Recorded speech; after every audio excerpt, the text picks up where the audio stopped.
Hello दोस्तों। Good morning, नमस्कार। आप सभी का स्वागत है आप सभी के अपने यूट्यूब चैनल परीक्षा की शिक्षा में। उम्मीद करता हूँ, आशा करता हूँ कि आप सभी जो स्वस्थ हैं, कुशल मंगल है, तैयारी जो है अच्छे और बढ़िया तरीके से आप सभी लोग कर रहे हैं।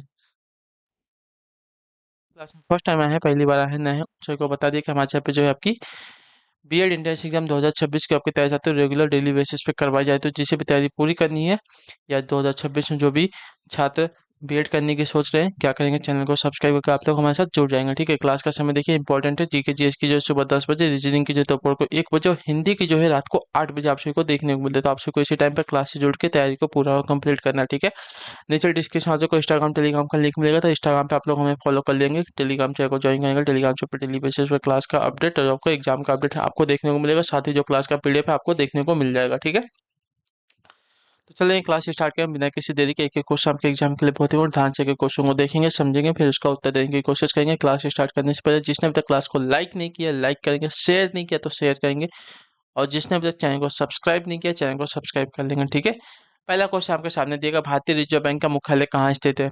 नई दिल्ली, मुंबई, कोलकाता, चेन्नई में। आरबीआई का मुख्यालय कहाँ पर स्थित है? भारतीय रिजर्व बैंक। ठीक है, रिजर्व बैंक ऑफ इंडिया। तो इसका मुख्यालय आपका जो है मुंबई में स्थित है। ठीक है, ऑप्शन नंबर बी राइट हो जाएगा। ठीक है, और पहले जो था कोलकाता था, बाद में जो है इसको स्थानांतरित कर दिया गया था मुंबई में। ठीक है, अगला प्रश्न देखेंगे आपका दूसरा नंबर, बरौनी निम्न में से किस उद्योग के लिए प्रसिद्ध है? बताइए, बरौनी जो है निम्न में से किस उद्योग के लिए प्रसिद्ध है? तेल शोधन उद्योग के लिए, चमड़ा उद्योग के लिए, लौह इस्पात उद्योग के लिए, या कागज उद्योग के लिए? बताइए। बरौनी, तो बरौनी आपका जो फेमस है तेल शोधन उद्योग के लिए प्रसिद्ध है। ठीक है, ऑप्शन नंबर जो ए दिया गया आपका राइट आंसर हो जाएगा। क्लियर सभी को, बरौनी जो है तेल शोधन उद्योग के लिए प्रसिद्ध है। अगला प्रश्न देखेंगे आपके सामने है तीसरा नंबर, प्रतिहार स्वयं को रिक्त स्थान का वंशज मानते थे जो राम के प्रतिहार यानी कि द्वारपाल थे। बताइए, प्रतिहार स्वयं को जो है किसका वंशज मानते थे जो राम के प्रतिहार अर्थात द्वारपाल थे? सूर्य के, चंद्र के, लक्ष्मण के, या हनुमान के? तो इसका राइट आंसर हो जाएगा ऑप्शन नंबर सी, लक्ष्मण के। ठीक है, प्रतिहार स्वयं को जो है लक्ष्मण का वंशज मानते थे जो राम के प्रतिहार अर्थात द्वारपाल थे। ठीक है, चलिए अगले क्वेश्चन को देखेंगे। चौथा नंबर प्रश्न, उत्तर दीजिएगा राइट आंसर, बंगाल का द्वैध शासन कब से कब तक चला था? बताइए, बंगाल का द्वैध शासन जो है कब से कब तक चला था? इसका सही उत्तर बताइए। Option A B C D कौन सा राइट है? तो बंगाल का द्वैध शासन आपका 1765 से लेकर 1772 तक चलेगा। ठीक है, ऑप्शन नंबर सी जो दिया गया है, सही उत्तर होगा। क्लियर से को, 1765 से लेकर 1772 तक जो है बंगाल का द्वैध शासन चला था। अगला प्रश्न सामने है पांचवा नंबर, उत्तर देंगे सही उत्तर का। राजा राम मोहन राय ने अपने असाधारण काम की खातिर भारतीय इतिहास में अपनी पहचान बनाई, उनका मुख्य काम किस दिशा में था? बताइए, राजा राम मोहन राय ने अपने असाधारण काम की खातिर जो है भारतीय इतिहास में अपनी पहचान बनाई, उनका जो मुख्य काम है किस दिशा में था? धर्म को ऊंचा उठाना, समाज सुधार, शिक्षा, या अंग्रेजी का परिचय? बताइए।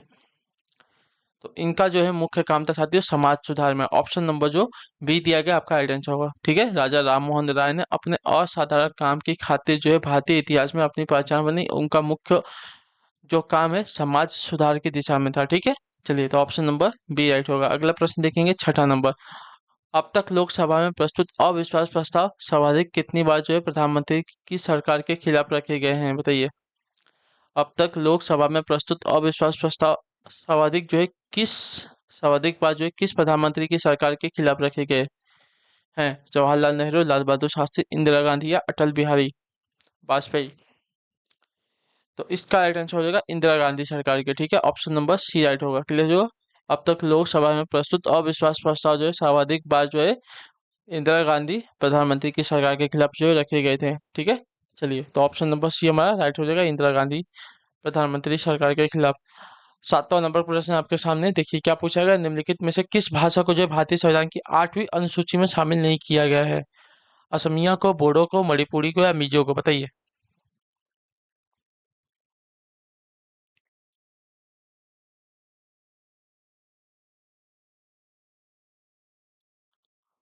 तो देंगे, तो इसका राइट आंसर आपका हो जाएगा मिजो भाषा को। ठीक है, ऑप्शन नंबर डी राइट होगा। क्लियर सभी को, मिजो भाषा को जो है भारतीय संविधान की 8वीं अनुसूची में शामिल नहीं किया गया है। चलिए अगला प्रश्न है साथियों, 8वां नंबर बताएंगे राइट आंसर। सर्वोच्च न्यायालय के न्यायाधीश के विरुद्ध जो है महाभियोग का प्रस्ताव पारित हो जाने पर पदच्युत का आदेश कौन जारी कर सकता है, बताइए। सर्वोच्च न्यायालय का मुख्य न्यायाधीश, राष्ट्रपति, लोकसभा अध्यक्ष, मंत्रिपरिषद। तो इसका राइट आंसर आपका हो जाएगा राष्ट्रपति। ठीक है, ऑप्शन नंबर जो बी दिया गया है आपका राइट आंसर होगा। सर्वोच्च न्यायालय के न्यायाधीश के विरुद्ध जो है महाभियोग का प्रस्ताव जो है पारित हो जाने पर जो है पदच्युत का आदेश जो है राष्ट्रपति जो है जारी कर सकता है। क्लियर है। चलिए तो ऑप्शन नंबर बी राइट है। अगले प्रश्न को देखेंगे, क्वेश्चन नंबर 9 है, भारत के प्रथम कानूनी मंत्री कौन थे, बताइए। स्वतंत्र भारत के प्रथम कानूनी मंत्री कौन थे? Doctor B are Ambedkar, Rafi Ahmad Kidwai, Gopal Swami Ayyangar या केसी नियोगी। बताइए स्वतंत्र भारत के प्रथम कानूनी मंत्री कौन थे?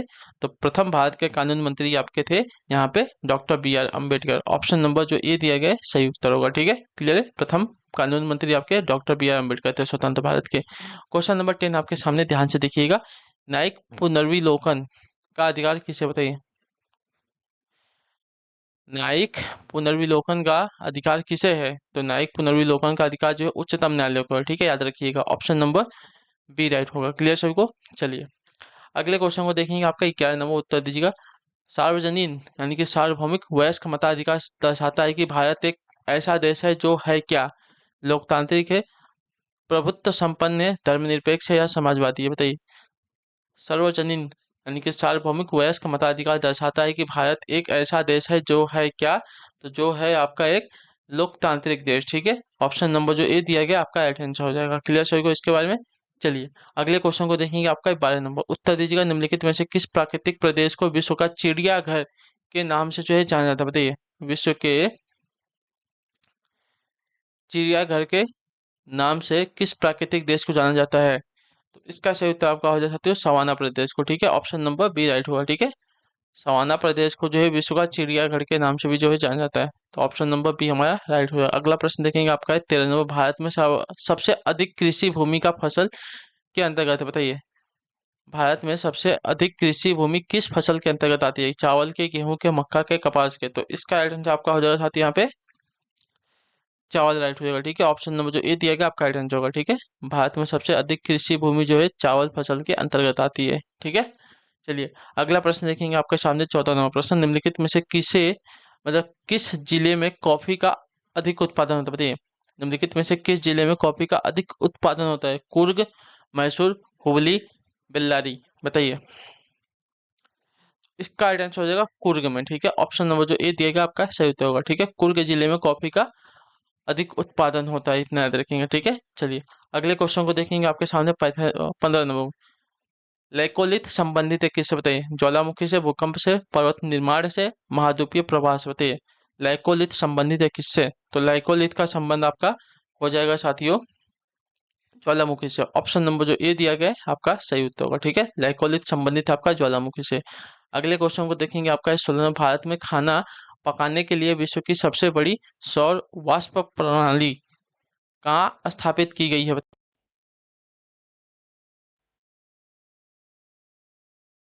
भारत में खाना पकाने के लिए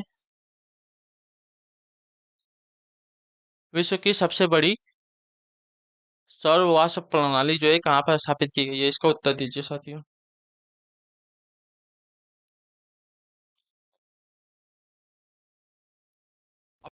माउंट अबू में। ठीक है, ऑप्शन नंबर ए राइट हो जाएगा। ठीक है, भारत में खाना पकाने के लिए विश्व की सबसे बड़ी सौर वाष्प प्रणाली जो है माउंट अबू में स्थापित की गई है। अगला प्रश्न है साथियों 17 नंबर। भारत में जल विद्युत शक्ति गृह 1897 ईस्वी में कहाँ स्थापित किया गया था, बताइए। भारत में जल विद्युत शक्ति गृह 1897 ईस्वी में कहाँ स्थापित किया गया था?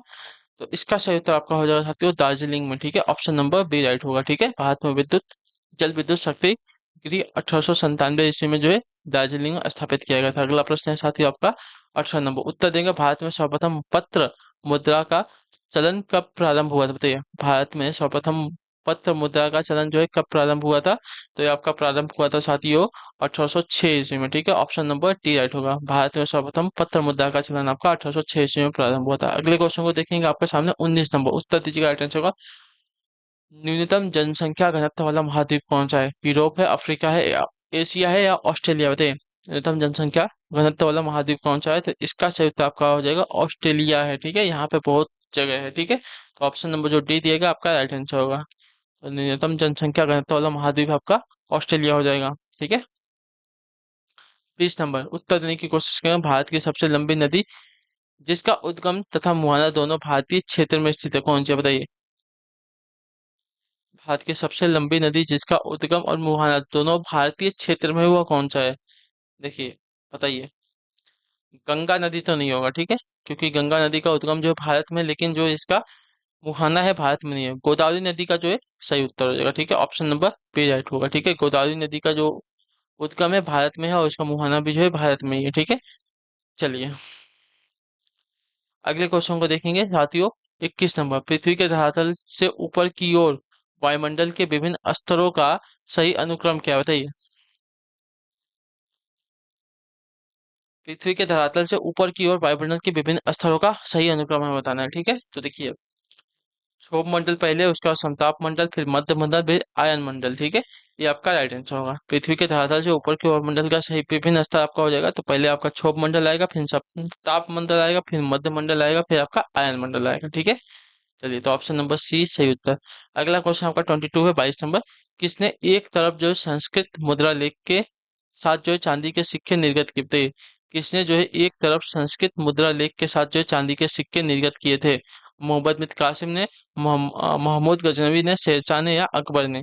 तो इसका सही उत्तर आपका हो जाएगा साथियों महमूद गजनवी हो जाएगा। ठीक है, ऑप्शन नंबर बी राइट होगा। ठीक है, महमूद गजनी ने जो है संस्कृत मुद्रा लेख के साथ चांदी के सिक्के निर्गत किए थे। अगला प्रश्न है साथियों 23 नंबर प्रश्न, उत्तर दीजिएगा। जिसके ग्रंथ में चंद्रगुप्त मौर्य का विशिष्ट रूप से वर्णन हुआ है वह कौन, बताइए? जिसके ग्रंथ में चंद्रगुप्त मौर्य का विशिष्ट रूप से वर्णन हुआ है वह कौन है? तो वह है साथियों आपका यहाँ पे विशाखा दत्त। ठीक है, ऑप्शन नंबर सी राइट होगा। ठीक है, विशाखा दत्त के ग्रंथ में जो है चंद्रगुप्त मौर्य का विशिष्ट रूप से वर्णन हुआ है। ठीक है, अगला प्रश्न देखेंगे साथियों है 24 नंबर। देखिए क्या पूछा गया, प्रथम पिछड़ा वर्ग आयोग का गठन कब किया गया था? तो प्रथम पिछड़ा वर्ग आयोग का गठन की अगर बात करेंगे साथियों तो आपका सही उत्तर हो जाएगा 1953 ईस्वी में किया गया था। ठीक है, चलिए अगले क्वेश्चन को देख लेते हैं। आपका है 25 आखिरी क्वेश्चन, भारत में पोलो खेल का प्रचलन किया था किसने? यूनानियों ने, अंग्रेजों ने, तुर्कों ने, या मुगलों ने? तो इसका राइट आंसर आपका हो जाएगा तुर्कियों ने। ठीक है, ऑप्शन नंबर जो सी दिएगा आपका राइट आंसर। भारत में पोलो खेल का जो प्रचलन है तुर्कों ने किया था। ठीक है, तो ऑप्शन नंबर सी राइट होगा। और इसी के साथ जो क्लास है आज की यहीं पे पूरी होती है, कंप्लीट होती है। उम्मीद करता हूँ आप सबको क्लास जो अच्छी लगी, पसंद है तो अपना जो फीडबैक है क्लास का नीचे कमेंट में देंगे। क्लास अच्छी लगी क्लास को लाइक करेंगे, चैनल पहले चैनल को सब्सक्राइब करेंगे। हम आपसे मिलेंगे आपकी अगली क्लास में, तब तक के लिए टाटा बाय बाय, जय हिंद जय भारत। आप सभी क्लास से जुड़ने के लिए बहुत बहुत ही धन्यवाद साथियों।